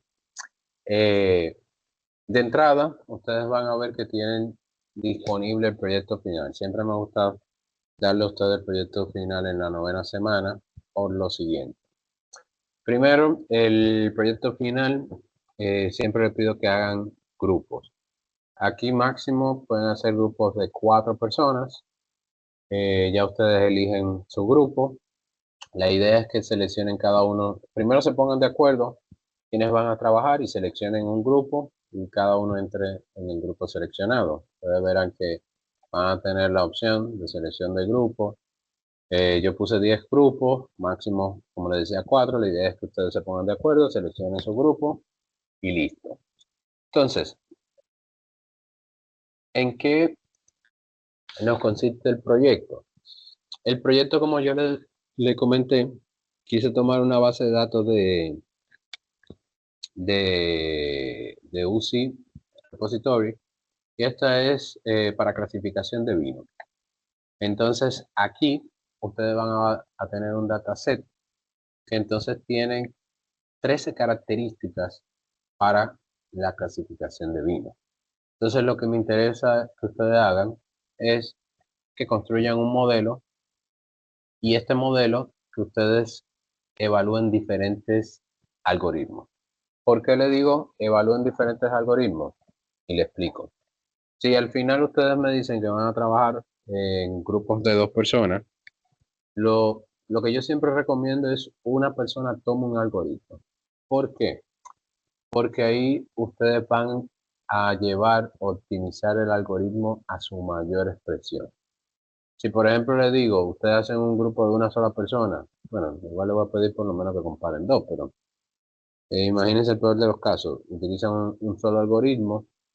Si ustedes se ponen a trabajar en los 4, una sola persona, 100% que el algoritmo no lo van a llevar o no lo van a optimizar por tema de tiempo, por tema de, del simple hecho de que en el momento que ustedes vean que uno sea mejor, lo van a soltar.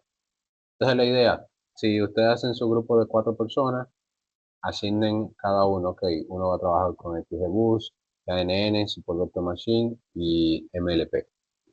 Y la idea es que optimicen, la trabajen. Fíjense algo interesante.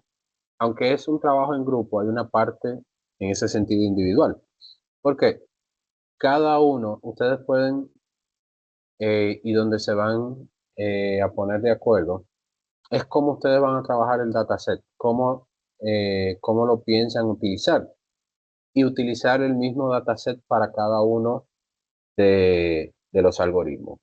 Luego con el dataset que ustedes hayan decidido cómo lo van a estructurar, entonces cada quien trabaja con su modelo y ve ahí la ventaja y desventaja. Ahora, ¿qué yo sí le pido a ustedes? En este caso, subí un chin la barra. ¿En qué sentido? En que le voy a pedir que consigan un mínimo o el mínimo, tanto en accuracy como precision, para sus modelos. Y aquí vamos con lo siguiente, aunque ustedes vean, viendo la simple tabla, ustedes ya se van a mentalizar que su modelo, ese va a ser el máximo, no necesariamente. Todavía pueden llegar. Esto es un valor promedio que saqué, que claro, estas librerías o este repositorio también dicen un valor promedio que pueden llegar o lo que han trabajado normalmente con estos algoritmos y los datos. Yo le puse un poco menos, el valor que consideraba un poco más adecuado. Y fíjense que ustedes van a tener de entrada que el KNN y el Support Vector Machine van a ser inferior al MLP y al XGBoost. La realidad puede ser totalmente diferente, que los que elijan el KNN lo trabajen y obtengan, por ejemplo, un 95, un 98 y esto supere a MLP o el XGBoost. Pero esto sí es por lo menos el mínimo que le pido. Entonces ya ustedes saben, si el grupo es de 2 personas y me seleccionan el XGBoost y el KNN, este sería el mínimo que tendrían que conseguir. Si son de 4 personas, pues ya ustedes saben que esos son los mínimos. Y ya en el tema de evaluación que requiero, como de costumbre, bueno, ustedes disculpen, crucé de materia. Todavía ustedes a mí no me han entregado práctica. Normalmente yo pido el código fuente. El código fuente, la idea es que ustedes pueden entregármelo ya en formato de Jupyter Notebook o pueden generarlo a través de HTML y entregármelo en esa versión. Igual, no tengo ningún problema. Lo que sí ustedes tienen que bien, o mejor dicho, marcar bien cada uno de sus espacios. Fíjense que a medida que yo le he mostrado código a la librería, el dataset, la exploración, o sea, cada uno de los pasos, eso sí tienen ustedes que, la idea es que lo definan, lo documenten y que no sea solamente un archivo de código que ustedes me pongan y al final tengan la tabla y la matriz, ¿no? Sino también ahí la parte del por qué ustedes utilizaron esto. A lo mejor no tienen que explicarme, esta librería esto, pero si me hicieron una distribución 70-30, ¿por qué me lo hicieron de esta forma? El dataset, ¿qué tipo de preprocesamiento lo utilizaron o no utilizaron? Esa es la idea un poco. Que ustedes me demuestren que lo que nosotros hemos visto a través de la asignatura, ustedes lo puedan replicar o inclusive algunas que otras cosas implementar nuevas. Hasta ahí, pregunta, duda, o claro esa parte. Son entonces, no me quedó claro, o sea, lo hacemos en 3 archivos en caso que somos 3. No, O lo consolidamos. no, ya ese sí lo consolidan. La idea de Ok. trabajar solo es simplemente para que ustedes puedan enfocarse, pero ya al final me entregan un solo archivo con la Lo comparativa de consolidamos cada uno. corrido, o sea, lo tenemos que hacer una corrida después de que esté ready y es una corrida consolidada. Sí, exacto. Ok. Pero no va a ser lo mismo porque, por ejemplo, vamos a suponer, imagínate que tú para optimizar tu algoritmo, tú me haya hecho optimización de hiperparámetros, Sí. haya hecho ajuste, haya hecho esto, y ya como tú sabes cuál va a ser tu mejor modelo, tú simplemente lo vas a ejecutar. Inclusive, también ustedes pueden, eso no les mostré, pero nosotros podemos, cuando nosotros construimos los modelos los podemos guardar. Y entonces, una vez guardado, ya simplemente lo que hay que hacer es cargarlo, lo podemos cargar y de una vez hacer la prueba. Y ya con esto tenemos los resultados y no tenemos que entrenarlo en el mismo notebook, en el mismo, sí, perdón, en el mismo notebook. O sea, como si fuera en librería, entonces simplemente el Porte final lo que hace es que importa los Sí, modelos. Le no, damos aparte los de entrenamiento, vamos a decir. creo que no tengo alguno guardado, pero bueno, no recuerdo si, normalmente eso lo hacemos en cosas, en, en Deep Learning sí lo usamos mucho, porque en Deep Learning sí es más complejo los modelos, tenerlo así, pero no, creo que no tengo así, tendría que buscar después más al detalle. Si tengo así algún ejemplo guardado, que no. Pero igual ustedes, Marvincito, eh,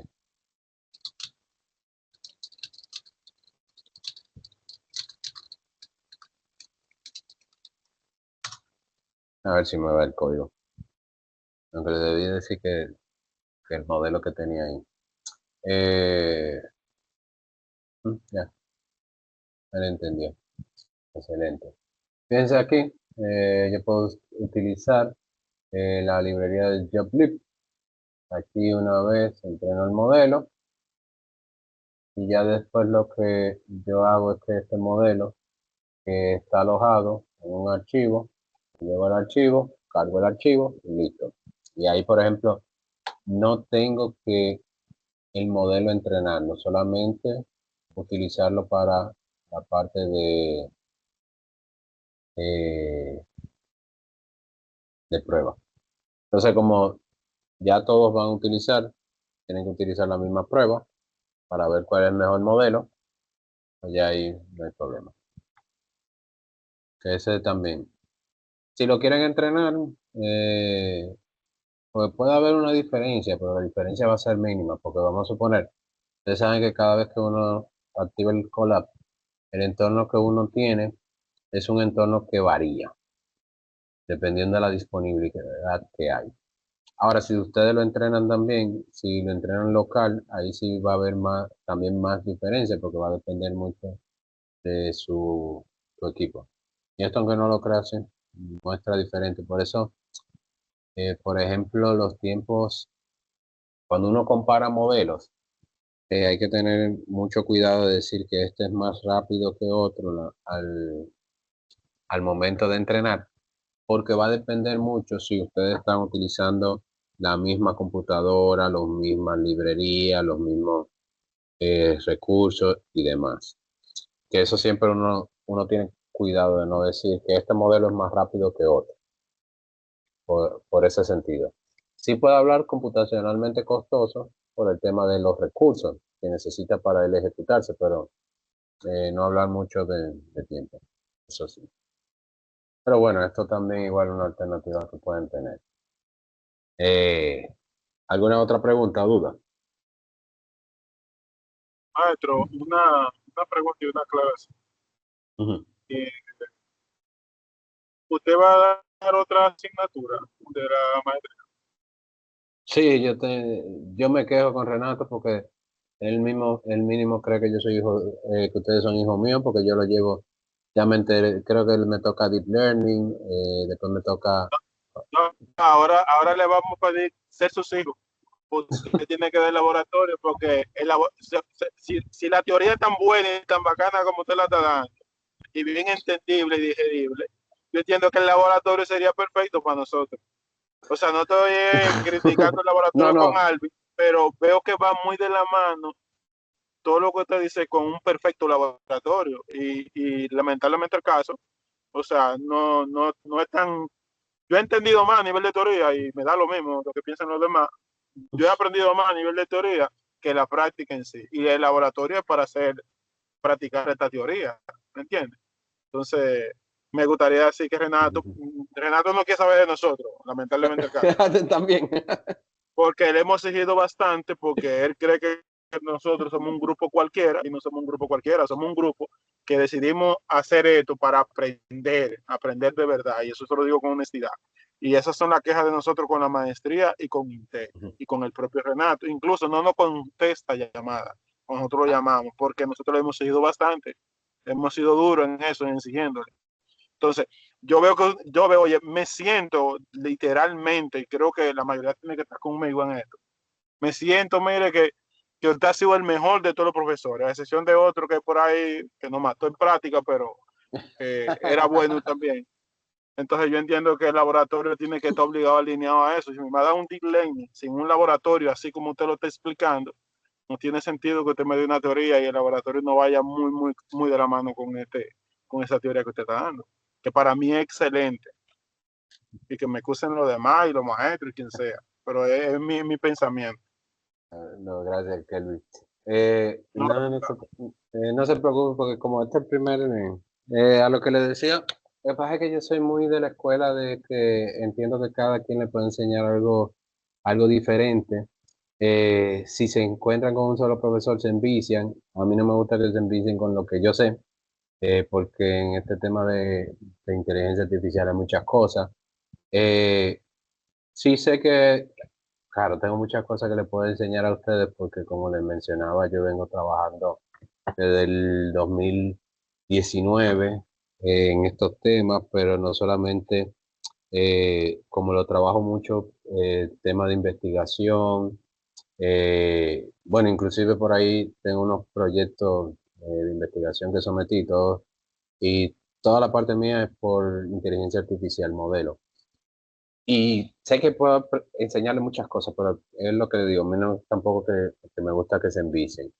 Ya sí, ya ustedes verán que ya a medida que cambian las materias, yo trato de un poco la dinámica diferente. Aquí fui muy teórico, ustedes verán que después voy muy práctico, aunque le enseñe la teoría. Pero la idea es que ustedes también, yo entiendo que esto es ustedes foguearse. Y, y tarde o temprano ustedes verán que así mismo como hice con el grupo de ayer, que ya de una vez los quise meter en que trabajen con una investigación y algo real. Así ustedes verán que tarde o temprano a ustedes lo pongo algo así similar, que tratar de retarlo un poco. Pero vamos a ver, yo creo que para el próximo trimestre me toca con ustedes de nuevo, Deep Learning, no sé si va a ser teoría, práctica, independientemente, yo, yo voy a tratar ya de, y más por mí, porque me gusta más la parte práctica que la teórica. Pero igual yo en eso sí le prometo que lo apoyo, que va a ser algo más práctico que teórico. Porque entiendo Ojalá y sean que, las dos, maestro, ah, porque sí, realmente aprendimos ya de la parte teórica, como dijo mi compañero Kelvin, aprendimos bastante y ojalá tengamos esa oportunidad de tenerlo en ambas. Apoyamos esa moción. Yo aprendo más de práctica que de teoría. En este caso sería un complemento. ah, tú eres más como, tú eres más como yo, Alan, en ese Yo sentido. puedo ver mucha teoría, pero hasta que yo no empiezo a practicar, no voy cogiendo. Sí, no, en ese igual soy yo. Pero no se preocupen, igual vemos el próximo, cómo les va, como les decía. Eh, Yo, bueno, casualmente cuando le di antes de iniciar la materia, como tengo buena relación con Pencova, yo le pregunté, profesora, ¿cómo está el grupo? Y ella me dijo, mira, es un grupo bueno. Eso sí le tengo que decir que ella me comentó de ustedes. Igual como es la primera intervención, Wow, pero yo dije, repítalo otra vez, por favor, porque con la lucha que cogimos hay que decirnoslo 2 o 3 veces eso. para que lo sepan, ella me dijo que un grupo bueno porque 4 de la mañana para hacer un video explicativo. Ay, Normal. déjenme decirle. Nosotros le encontrábamos los errores a la diapositiva y eso le gustaba a ella. Déjenme decirle que yo a ustedes lo entiendo y lo comprendo, porque quien me dio a mí análisis numérico en el doctorado fue Pencova. Y esas amanecidas, y, y a mí me tocó clases presenciales. Nosotros sabíamos aquí, recuerdo que en ese tiempo nos dieron clases los sábados. Después de la clase de Pencova, nosotros sabíamos quedarnos aquí hasta las 10 de la noche en INTE, solamente trabajando Pencova. Que créanme qué cosa, que lo entiendo ustedes. Pero sí, ella me dijo eso y, y entiendo que qué cosa, que ahora como fue el primer acercamiento con ustedes, algunas cosas yo voy viendo con ustedes, voy probando. Lamentablemente tuve 2 semanas menos, que eso, como le digo, me hubiera gustado que no, pero a veces a mí ese es el único problema que tengo, que a veces me sucede que me tengo que desconectar, pero esperemos que no sea así para el próximo trimestre, podamos aprovecharlo. O igual yo lo que hago es que normalmente me alcanza el tiempo y ustedes verán bueno, que era otra cosa que querían conversarle a ustedes. Nos quedan 2 temas. Nos quedan serie de tiempo y nos quedan redes neuronales. Serie de tiempo yo a ustedes no lo maltrato con el tema, porque es muy sencillo. Hay una sola materia de serie de tiempo y ustedes se imaginan lo profundo que es serie de tiempo. Entonces, yo siempre a manera general que le paso el tema. Entonces, mi consulta, o bueno, y para terminar esta parte, ya con ustedes el proyecto final y para completar, yo le doy hasta el 26 de abril para entregarlo. Dígase que ustedes tienen casi 3 semanas. Y esto lo hago porque me gusta que se tomen su tiempo. Me gusta que le dediquen tiempo a la parte práctica. Si yo a ustedes le pido, y fíjense, más le doy chance a ustedes porque yo tengo que publicar nota el 28. Pero lo hago para que ustedes puedan tomarse su tiempo, avanzar todo lo que puedan, probar el código, cometer errores, hacer pruebas, pero que ustedes por lo menos saquen el mayor tiempo posible de práctica. Entonces, por ejemplo, en el caso del proyecto, ustedes tienen hasta el 26. Con ustedes eh, me queda pendiente lo que es el segundo parcial. El segundo parcial, ya ahí ustedes, ahí es que venía con mi propuesta. ¿Qué podríamos hacer? Ustedes saben que estamos en semana 11, no, perdón, 9, nos quedan 2 semanas. El 14, yo entiendo que puedo darle redes neuronales y serie de tiempo. Claro, serie de tiempo sería un condensado.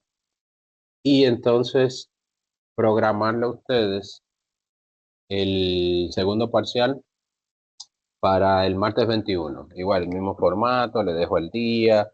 eh, los parciales para mí es cumplir requisitos.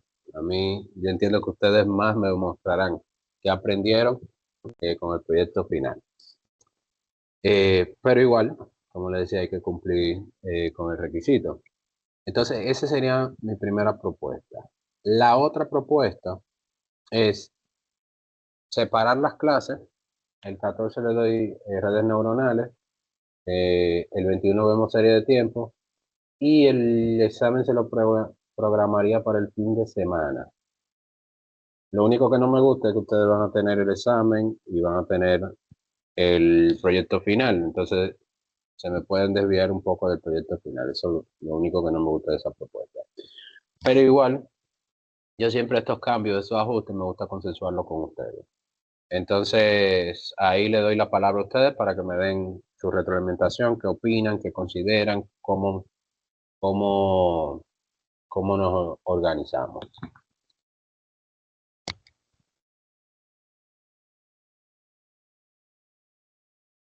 Yo prefiero no tener, o sea, prefiero el examen en la semana. Una En el fin de semana. semana. Por eso a mí me gusta decir, porque en el fin de semana, si tengo que sacar tiempo para el examen y lo otro, entonces es mejor un tiempo corrido para seguir trabajando en el proyecto, en mi caso. Ok. Yo también voy con esa propuesta de días de semana, Sí, que yo sea te el lo pondría 21. igual que no abriría el tiempo, que si yo lo quiero hacer a las 3 de la tarde, pues lo pudiera hacer a las 3 de la tarde. Sí, exacto, porque esto me ha funcionado mejor con los grupos como ustedes, que son un grupo que algunos tienen un chance en la mañana, pueden sacar un momento y otros que prefieren en la noche con calma. Entonces, eso sí lo dejaría. Si quieren, vamos para hacerlo en votación, a ver, y nos vamos con mayoría. En una primera opción, ¿quién está de acuerdo con que ya la próxima semana veamos los 2 temas que nos faltan y programamos el examen el 21?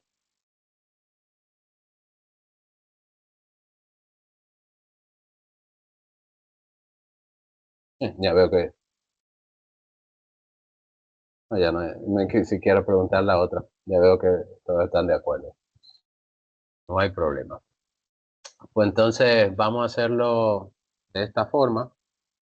Yo ya la próxima semana vemos lo de redes neuronales, que esto, ustedes saben, va a ser bastante importante porque es uno de los algoritmos que le voy a estar pidiendo.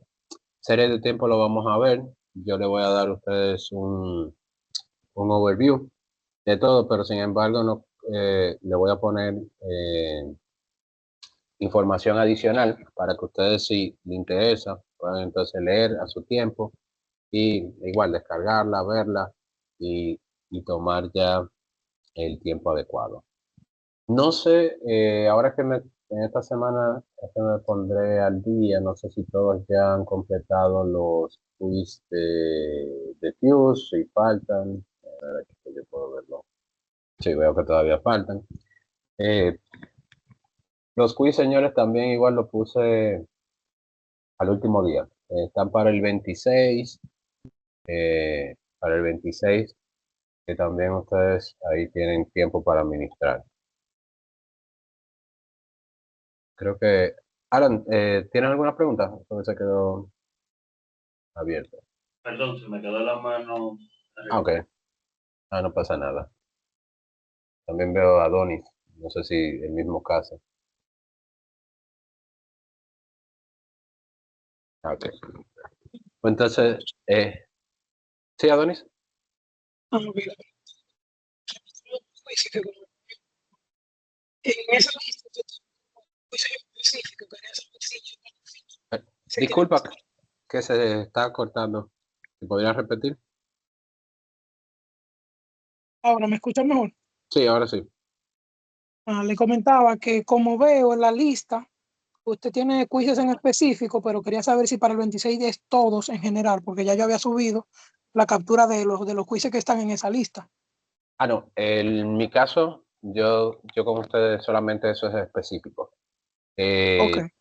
Claro, ustedes saben que tienen que completarlos todos porque están en la parte de la el micro degree, pero tampoco como es que hay algunos que son redundantes, entran más adelante. Por ejemplo, el de serie de tiempo, se lo estoy pidiendo, pero en otras ocasiones yo ni lo pedía porque como hay una materia de serie de tiempo y muchas veces la toman, pero estos son los únicos que yo requeriría para que tengan en cuenta. Ya lo que lo entregaron, lo hicieron, excelente.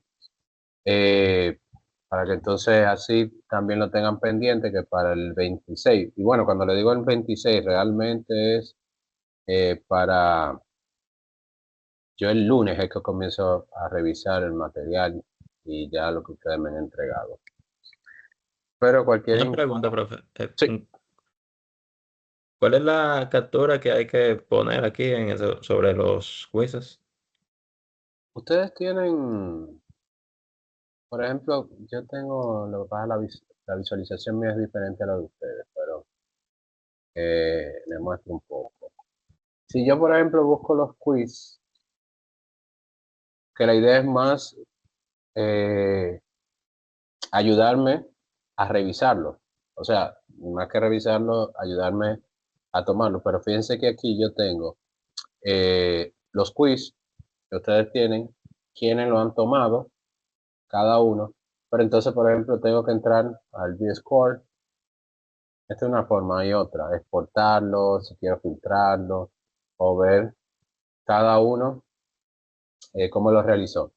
Sin embargo, yo sé que ustedes tienen una visualización que les permite ver, a ver, había una que era diferente.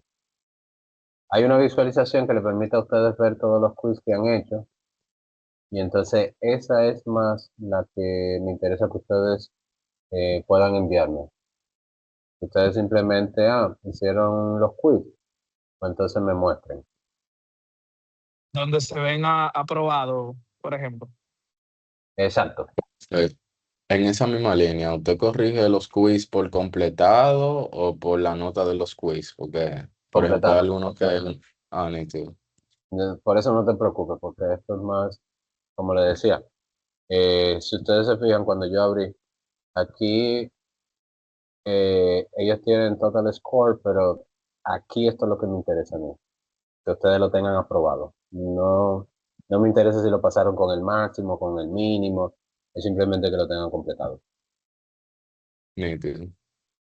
Sí, que también eso, para que ustedes no se vuelvan locos, que tengan que sacar el máximo de puntuación, para entonces obtener la puntuación máxima, ¿no? Si ustedes lo tienen aprobado, pues ya para mí ya es válido. Entonces, ¿alguna otra pregunta o duda?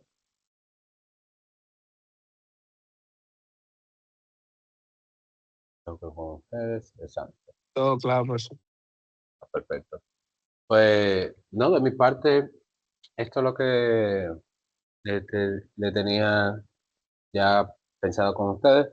Ya yo sé que lo vamos a trabajar así. La próxima semana ya yo voy a estar habilitando las 2 semanas que están pendientes, que cada una simplemente eh, MLP y serie de tiempo. Y serie de tiempo, como les decía, es una introducción. Le pondré material, le pondré algunas cosas para que ustedes puedan también abundar un poco, porque sé que a muchos les interesa siempre la parte de serie de tiempo, porque es la que podemos aplicar como más fácil en el día a día. Ya, por ejemplo, la de regresión, la de clasificación, tiene su público, claro está, pero siempre es bueno la parte de serie de tiempo. Y, y nada, señores, creo que ahí cubría lo que quería ponerme al día con ustedes. Si, si ustedes no tienen preguntas, dudas, creo que sería eso todo por el día de hoy. De acuerdo, gracias, profesor.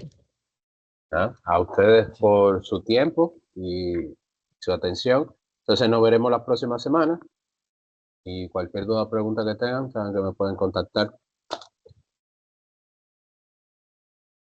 De acuerdo, gracias. Pasen buenas. Pasen buenas. Gracias igual, señores, que Pasen pasen buenas. buenas. Pasen buenas.